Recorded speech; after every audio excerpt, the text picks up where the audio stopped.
मेरी बहू कोई दर्जी का काम नहीं करेगी, साफ साफ बोल रही हैं। लेकिन दादी साहब वो तो बहुत अच्छा बुटीक चला रही हैं। बहुत अच्छा चला रही है, लेकिन हम लोगों ने अपने घर की बहू से ना काम नहीं करवाना। अरे इसके बाप को शादी के वक्त ही बोल दिया था।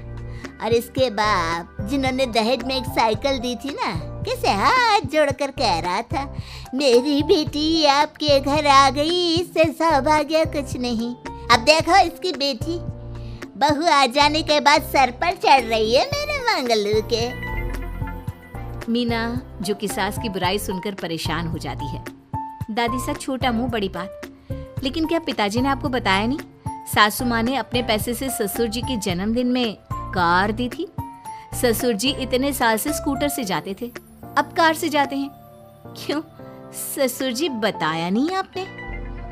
क्यों रे मंगलू, कार ले ली तूने? मुझे तो तू पैसे भी नहीं भेज रहा। 2 महीने से कैसे कैसे दिन काट रही थी और तू यहाँ कार से घूम रहा है। आप भी सासू माँ को अपने बैंक अकाउंट की डिटेल दे दीजिए दादी साहब, वो डाल दिया करेंगी पैसे आपके अकाउंट में। क्यों सासू माँ? मंगलू यानी कि मीना का ससुर, जिसने अपनी माँ को गांव से सिर्फ अपनी बीवी को लगाम लगाने के लिए बुलाया था, ये सब देखकर जोर से चिल्लाता है। मीना बहू, चलो दादी सास आई है, ये नहीं कि खाने पीने का इंतजाम करे। अरे माँ, तू भी किन लोगों की बात में आ रही है? चल मेरे साथ मेरे कमरे में चल। ससुर अपनी माँ को लेकर कमरे में चला जाता है और दोनों बैठकर वैसे ही पंचायत शुरू कर देते हैं जैसे कोई बहू अपनी माँ से सास की बुराई कर रही हो। देख मंगलू, गलती तो तेरी ही है जो तूने घर की जनानियों को काम के लिए बाहर निकाला।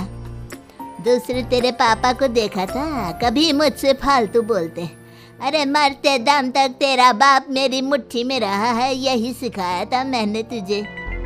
क्या बोलूं माँ, जब से ये मीना बहू घर आई है ना, इसने घर का सारा इतिहास भूगोल बदल कर रख दिया है। उस तितली से तो मैं बाद में निपटूंगी, पहले तेरी वाली को तो ठीक कर दूं। अरे बहू क्या आ गई, खुद को टाटा अंबानी समझने लगी है। माँ देख, जो भी हो, इस बात को याद रखना कि हमारे घर की परंपरा क्या है। औरतों का औकात में रहना जरूरी है। अरे बहू के साथ मिलकर माँ ये बहुत उड़ती रहती है। बेटा देख, गलती तो तेरी भी है, क्यों तूने इसे काम करने की छूट दी? मारना भी कम कर दिया है तूने इसे, वरना पहले आती थी तो बहू का कोई ना कोई हिस्सा सूजा हुआ या काला ही दिखता था। देखकर तसल्ली मिलती थी कि तूने कंट्रोल कर रखा है। इस बार तो काला और सूजा छोड़, अच्छी खासी चमकती दिख रही है ये। अब क्या बताऊं माँ, गलती तो हो गई है। हाँ, वो कार देखकर पिघल गया होगा ना तू। अरे बेटा, औरतों को मुट्ठी में रखा कर। शान की साइकिल ज्यादा अच्छी कुत्ता बनकर कार चलाने से, समझा? मीना का ससुर अपनी माँ की बात को सुन रहा था। बस माँ, जो गलती हो गई मिट्टी डाल उस पर। अब बस तू ना घर पहले जैसा करके जाना। ये सब ना बहू का किया धरा है, समझी?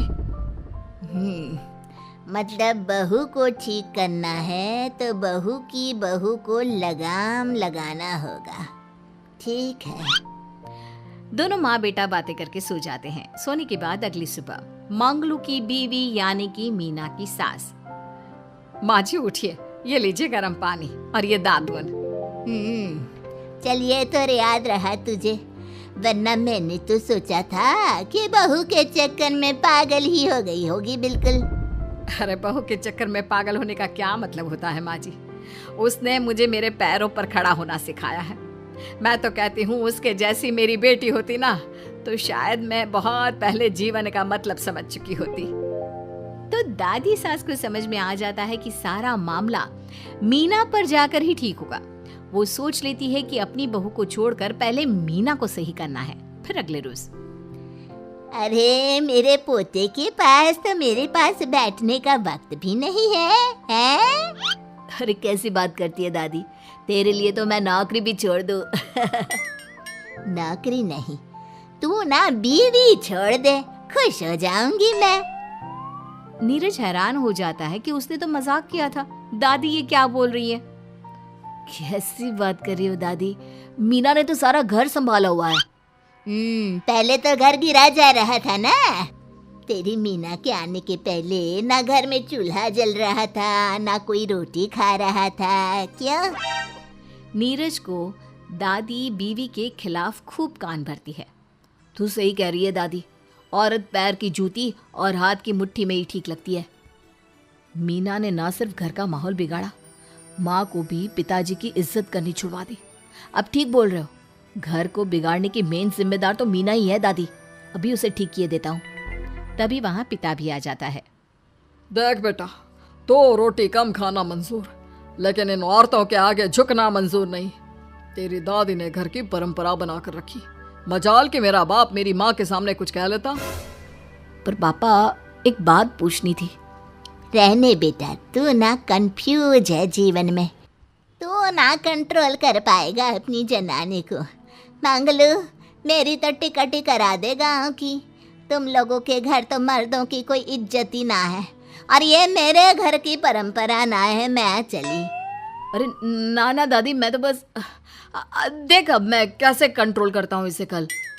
फिर अगले रोज मीना ऑफिस के लिए तैयार हो रही थी कि देख मीना, आज मेरे दफ्तर से कुछ लोग खाने के लिए आ रहे हैं, तो शाम के खाने में। लेकिन आज तो मेरी मीटिंग है, फिर घर आने में मुझे देर हो जाएगी। तो मैं क्या करूँ? बोला ना शाम को खाना बनाना है तो बनाना है, समझी? मीना को पति की बात अजीब लगती है, पर वो दादी सास के सामने कोई भी ड्रामा क्रिएट करना नहीं चाहती थी। ठीक है, मैं शाम को जल्दी आ जाऊंगी। अच्छा, क्या खाना है प्लीज जल्दी से बता दीजिए। पर बेटा तू तो। बहू सास को चुप रहने का इशारा करती है, लेकिन पोते को तो लड़ना था। वो मीना पर जोर से चिल्लाता है। मीना देख, ज्यादा हीरोइन मत बन। आज ऑफिस जा रही है तो जा, लेकिन सुन, तुरंत रिजाइन देकर घर आ जाना। ना मुझे तेरी कमाई चाहिए, ना ही तेरी नसीहत। आज से घर में वही होगा जो मैं चाहूंगा, समझी? अरे कैसे लैंग्वेज बोल रहे हो? ये तुम्हारी बोली नहीं है। कौन सिखा रहा है तुम्हें? तभी दादी सास आ जाती है। क्या बोलना चाह रही है बहू? मैं मुन्ने के कान भर रही हूँ, हैं? हाँ, मुझे तो यही लग रहा है, वरना हम लोगों का घर अच्छे से चल रहा था। सभी मिलजुल कर एक दूसरे को इज्जत देकर रह रहे थे। लेकिन अब तभी मीना को उसका पति जोर से डांटता है। सास बेटी बहू की लड़ाई को बर्दाश्त नहीं कर पाती। देख नीरज, बहू को डांटना या फिर बहू के साथ गलत व्यवहार, ये सब मुझसे बर्दाश्त नहीं होगा। वाह रे वाह, सारी जिंदगी जो पति की डांट और मार खाती रही, अब बहू को थोड़ी सी डांट क्या पड़ी, गुस्सा आ गया। हाँ माँ, क्या हो गया? मैंने तो मीना को कहा कि देख नीरज, मेरी बहू को कुछ नहीं कहेगा तू। ये माँ ही होती है जो अपने बेटे को औरतों की इज्जत करना सिखाती है, लेकिन कोई औरत अपने बेटे से बहू को मारना या डांटना सिखाए तो ये शर्म की बात है। मैं नहीं चाहती कि तू औरतों की इज्जत ना करे, जबकि मैं खुद एक औरत हूँ। दादी सास बहू की बात सुनकर शर्म से सर नीचे कर लेती है। सच कहा सासू माँ, एक रानी ही अपने बेटे को राजकुमार की तरह पालती है जो दूसरी औरतों का सम्मान करे।